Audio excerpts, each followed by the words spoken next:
Rekan, nama saya Azhar Rizal Yusuf dengan NIM belakang 108. Di sini saya akan bahas kasus 3 nomor A, yaitu pernikahan dua warga negara asing yang tidak berdomisili di Indonesia dapat dilakukan di Indonesia berdasarkan pasal 35 huruf B UU nomor 23 tahun 2006 tentang administrasi kependudukan beserta penjelasannya JO UU nomor 1 tahun 1974 tentang perkawinan, yaitu harus dilakukan menurut hukum perkawinan yang berlaku di Indonesia, yaitu harus berdasarkan hukum agama dan harus dilakukan pendaftaran perkawinan di lembaga pencatatan perkawinan setempat. Peraturan Menteri Dalam Negeri Nomor 12 Tahun 2010 tentang pedoman pencatatan perkawinan dan pelaporan akta yang diterbitkan oleh negara lain, perkawinan WNA di Indonesia ini kemudian dapat dicatatkan pada Dinas Kependudukan dan Pencatatan Sipil di tempat dilangsungkannya perkawinan atau tempat domisili WNA apabila WNA tersebut telah berdomisili di Indonesia. Jadi, dalam hal ini, mengenai keabsahan perkawinan WNA yang akan dilakukan di Indonesia harus melihat juga pada pengaturan hukum perkawinan di negara asalnya, apakah itu menjadi sah atau tidak. Perkenalkan, nama saya Adito Martoginatal Siregar dengan NIM akhir 297. Apa akibat hukum perceraian tersebut?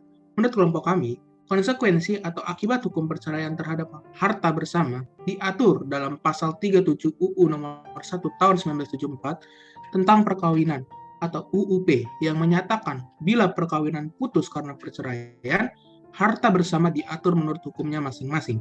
Lebih jauh, dalam penjelasan pasal 37 UU Perkawinan disebutkan bahwa yang dimaksud dengan hukumnya masing-masing ialah hukum agama, hukum adat, dan hukum-hukum lainnya. Akibat hukum perceraian Arya dan istrinya dalam hal pembagian harta bersama sesuai perjanjian kawin, salah satu isi perjanjian tersebut ialah bahwa istri Arya berhak melakukan perbuatan hukum secara pribadi atas segala bentuk harta yang beratasnamakan istrinya.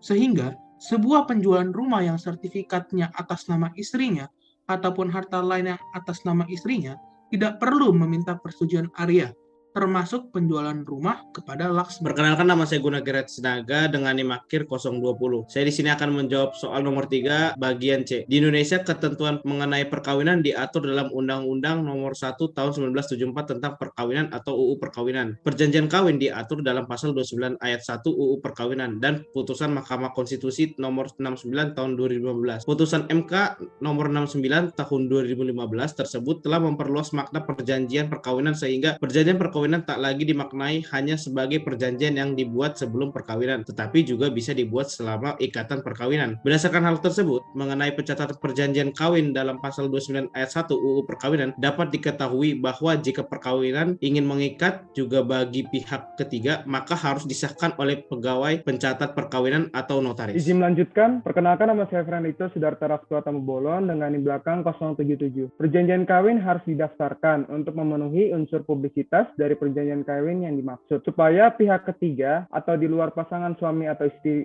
tersebut mengetahui atau tunduk pada peraturan dalam perjanjian kawin yang telah dibuat oleh pasangan tersebut. Jika tidak didaftarkan, maka perjanjian kawin hanya mengikat atau berlaku pada pihak yang membuatnya, yakni suami dan istri yang bersangkutan. Hal ini sesuai dengan pasal 1313, 1314, dan 1340 Kitab Undang-Undang Hukum Perdata atau KUH Perdata, di mana perjanjian hanya mengikat bagi para pihak yang membuatnya. Sejak UU Perkawinan tersebut berlaku, maka pendaftaran atau pengesahan atau pencatatan perjanjian kawin tidak lagi dilakukan di kepaniteraan pengadilan negeri. Perjanjian kawin dapat dikatakan sah apabila disahkan oleh pegawai pencatat perkawinan atau notaris, bukan pengadilan negeri.